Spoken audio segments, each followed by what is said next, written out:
Hello बच्चों, हम अपना फेस्टिवल वाला लेसन आज कंटिन्यू करेंगे और आज हम इसे फिनिश कर देंगे। तो इसमें हमारी जो लास्ट वैरायटी बच गई है फेस्टिवल्स की, हम वो पढ़ेंगे। तो हम शुरू करते हैं अपने हार्वेस्ट फेस्टिवल से।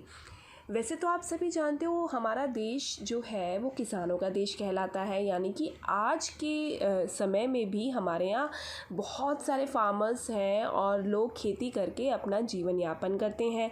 जैसे कि बाकी अदर कंट्रीज़ में तो मतलब फार्मर्स बहुत कम है, लेकिन हमारे यहाँ बहुत ज़्यादा क्वांटिटी में फार्मर्स हैं। आप अपने गांव में देखते हो, और हमारे देश में अलग अलग रीजन में अलग अलग तरीके की मिट्टी है और अलग अलग वहाँ पे फार्मिंग की जाती है अलग अलग तरीक़ों से। तो इसीलिए जो हार्वेस्ट फेस्टिवल्स होते हैं वो हमारे इंडिया में बहुत इम्पोर्टेंस रखते हैं। ठीक है, हार्वेस्ट फेस्टिवल में मेन अगर हम देखें कि किस चीज़ की पूजा होती है या कहें पूजा जाता है, तो नेचर को पूजा जाता है हार्वेस्ट फेस्टिवल्स में। और नेचर क्या है? नेचर है हमारा सन, मून, ट्रीज़, जो क्रॉप्स वो उगाते हैं, नदियाँ, चाँद, ये सारी चीज़ें जो हैं ये नेचुरल चीज़ें यानी कि जो भगवान ने बनाई हैं, तो उनको पूजा जाता है हार्वेस्ट फेस्टिवल में। तो सबसे पहले हम अपना हार्वेस्ट फेस्टिवल जो इसमें नाम देख रहे हैं वो है हमारा ओणम। ओणम जो है वो केरल का फेस्टिवल है। ओणम की मैंने आपको पहले भी बताया था, आई थिंक हम ये कर चुके हैं। ओणम जो फेस्टिवल होता है वो केरल में होता है, और हम जो इसमें करते हैं उनकी क्रॉप हार्वेस्ट की जाती है, मेन राइस की। उसी से वो अलग अलग वैरायटी बनाते हैं खाने की, प्रसाद बनता है, उन्हीं से मिठाइयाँ बनती हैं। लोग औरतें घर के आंगन में बड़ी बड़ी चावल के आटे से रंगोली बनाती हैं और गौ माता को पूजा जाता है। और कि जब ये सारा पूजा अर्चना हो जाती है तो एक उसमें ख़ास होती है बोट रेसिंग। तो बोट रेसिंग वहाँ की बहुत फेमस है, मैंने आपको पहले भी इसकी पिक्स दिखाई हुई हैं। बड़ी बड़ी लंबी लंबी बोट्स में लोग वहाँ पर रेसिंग करते हैं और एक नाव में कई सारे आदमी बैठे होते हैं। तो ओणम हो गया हमारा। नेक्स्ट है हमारा बैसाखी। बैसाखी हमारा मेन पंजाब का त्यौहार है, और इसमें भी क्रॉप के हार्वेस्ट करने के बाद ये मनाया जाता है। और पंजाब तो वैसे ही मतलब इतना ज़्यादा वहाँ पे खेती की जाती है क्योंकि वहाँ पे 5 नदियों का पानी मिलता है, जैसे कि मैंने आपको पहले बताया हुआ है। और वहाँ की फसलों के लिए इसलिए वहाँ का जो पानी होता है वो बहुत सूटेबल होता है, तो वहाँ पर कृषि बहुत अच्छे से होती है। तो लोग बैसाखी को बड़े धूमधाम से मनाते हैं। इस दिन नए नए कपड़े पहनते हैं, गिद्दा वहाँ पे किया जाता है और भंगड़ा किया जाता है। ठीक है, नेक्स्ट है हमारा बिहू इन आसाम। बिहू वाइट कलर की वो अपनी साड़ियाँ, ट्रेडिशनल ड्रेस जो होती है उनकी, वो पहनते हैं और अपना डांस करते हैं, बिहू डांस जिसे बोला जाता है। और इस दिन जो उनकी क्रॉप्स हार्वेस्ट होती हैं उसी से वो तरह तरह के पकवान बनाते हैं।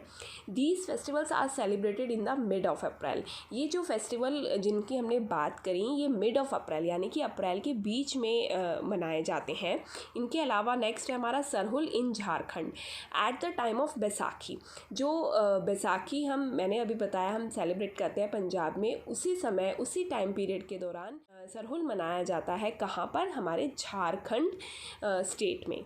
This is the biggest festival of छोटा नागपुर। झारखंड में जो जगह है छोटा नागपुर, वहाँ का ये बिगेस्ट फेस्टिवल है, सबसे बड़ा। और इस फेस्टिवल पे ख़ास क्या है कि वहाँ पर साल और टीक के पेड़ जो होते हैं उनकी पूजा की जाती है सरहुल के दिन। नेक्स्ट है हमारा मकर संक्रांति, जो कि नॉर्दर्न इंडिया में मनाया जाता है, और ये मनाया जाता है 14 जनवरी को। इस दिन लोग स्नान करते हैं, गंगा स्नान करते हैं, वो बहुत ही शुभ माना जाता है। और बाजरे की या किसी और अनाज की, जिसकी भी मतलब हमें खिचड़ी पसंद हो, उसकी खिचड़ी बनाई जाती है। ये खिचड़ी जो होती है इस दिन का स्पेशल पकवान होता है। नेक्स्ट है हमारा लोहड़ी इन पंजाब ऑन 13 जनवरी, यानी कि पंजाब में हमारे मकर संक्रांति से एक दिन पहले लोहड़ी मनाई जाती है, जिसकी हमें छुट्टी भी मिलती है। और लोहड़ी को भी बैसाखी की तरह बड़े ही धूमधाम से मनाया जाता है। लोग नए नए कपड़े पहन के अपना ट्रेडिशनल डांस करते हैं।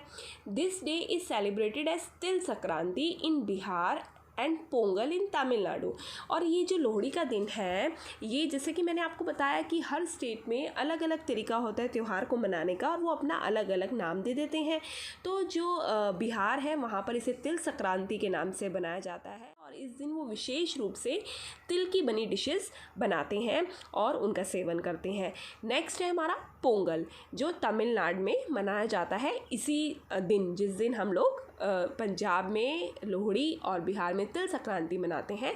पोंगल हमारा तमिलनाडु में मनाया जाता है। अगर हम विशेष तौर पे पोंगल की बात करें तो पोंगल जो फेस्टिवल है वो 4 डेज़ तक मनाया जाता है।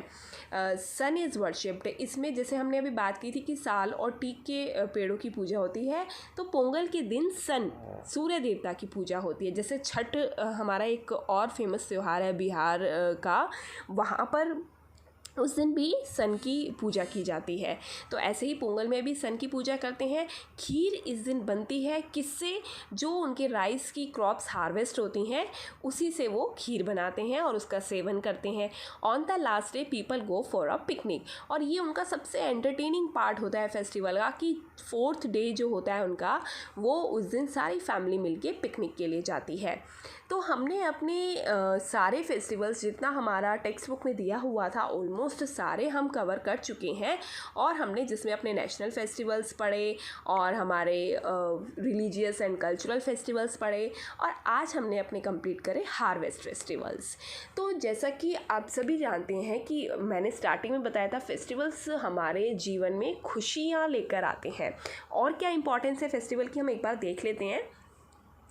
Celebrating festivals strengthen out relationship with family, relatives and society, यानी कि जो हम फेस्टिवल्स एक साथ मिलके मनाते हैं उससे क्या होता है, उससे हमारी फैमिली के बीच में रिलेशन अच्छे होते हैं, और जो हमारे रिश्तेदार होते हैं उनसे भी, और हमारा जो सोसाइटी है यानी कि हमारी जो हमारे आस पड़ोस में जो लोग रहते हैं, हमारी सोसाइटी, हमारा मोहल्ला, इनसे भी हमारी रिलेशनशिप स्ट्रॉन्ग होती है। We should celebrate festivals with joy. हमें खुशी से हर त्यौहार मनाना चाहिए, चाहे वो किसी भी राज्य का हो। अगर हम देखते हैं कि हमारे पड़ोस में उस त्यौहार को बड़े अच्छे से मनाया जा रहा है, तो ऐसा नहीं कि हम अपने गेट बंद कर लेंगे कि नहीं जी हमारे यहाँ तो ये त्यौहार नहीं मनाया जाता तो हम क्यों मनाएं इसे। नहीं, हमें भी उसका पार्ट बनना चाहिए, हमें भी उनका कल्चर जानना चाहिए, ठीक है। तो and we must not forget that our celebration should not cause inconvenience to other, यानी कि हमें त्यौहार मनाते समय ये ज़रूर ध्यान रखना चाहिए कि ऐसा नहीं कि हम तो सेलिब्रेशन कर रहे हैं लेकिन वो किसी और के लिए दिक्कत बन जाए। जैसा कि ख़ास तौर पे होता है दिवाली के दिन, हम लोग पटाखे फोड़ते हैं लेकिन उनसे कई लोगों को बहुत तकलीफ़ होती है, पॉल्यूशन बढ़ता है, कई लोगों जो बड़े बुज़ुर्ग होते हैं उनको घबराहट होती है ऐसी आवाज़ें सुन के। तो हमें इस तरीके से त्यौहार को सेलिब्रेट नहीं करना चाहिए। हमें त्यौहार को सेलिब्रेट करना चाहिए उस ढंग से कि वो किसी को दुख ना पहुँचाए। ऐसा नहीं कि हम होली के बहाने किसी के साथ बदतमीज़ी करें या उसको मारे, जैसे बैलून्स हम लोग फेंक के ज़ोर से मारे ताकि उसके लग जाए, नहीं। इससे क्या हमारा फेस्टिवल अच्छे से सेलिब्रेट होगा? नहीं, बल्कि सामने वाले को दुख होगा। तो हमें अपना फेस्टिवल मनाते टाइम ये ज़रूर ध्यान रखना चाहिए कि वो दूसरों के लिए प्रॉब्लम ना बने। तो यहाँ हमने अपना फेस्टिवल्स का चैप्टर फिनिश किया और हमने देखा अलग अलग फेस्टिवल्स अलग अलग टाइम पे किस तरीके से मनाए जाते हैं और किस तरीके से हम नेचर को इन्वॉल्व करते हैं फेस्टिवल्स मनाने में। जैसे कि इसके अलावा तो अभी बहुत सारे फेस्टिवल्स हैं जो कि हमारे इस लेसन में हमने नहीं पढ़े। जैसे कि मैंने आपको छठ पूजा के बारे में नहीं बताया, मैंने करवा चौथ के बारे में नहीं बताया, मैंने अहोई व्रत के बारे में नहीं बताया। क्योंकि हमारे इंडिया में इतने फेस्टिवल्स हैं कि अगर हम बात करने लगें तो वो लेसन तो कभी ख़त्म ही नहीं हो सकता। इसीलिए अभी फ़िलहाल जितना हमारे टेक्स्ट बुक में है हम उतना ही पढ़ेंगे। तो यहाँ हमारा ये वाला चैप्टर फिनिश होता है। आप सारे फेस्टिवल्स को अच्छे से रिवाइज़ करेंगे क्योंकि जो वर्कशीट इस बार मैंने दी है वो सारे फेस्टिवल्स की कंबाइन करके दी है, तो आपको करने में दिक्कत ना हो। इसलिए एक बार सारी जो मैंने अभी तक 3 वीडियोज़ डाली हैं अलग अलग फेस्टिवल्स की, तो वो आप अच्छे से रिवाइज़ करेंगे।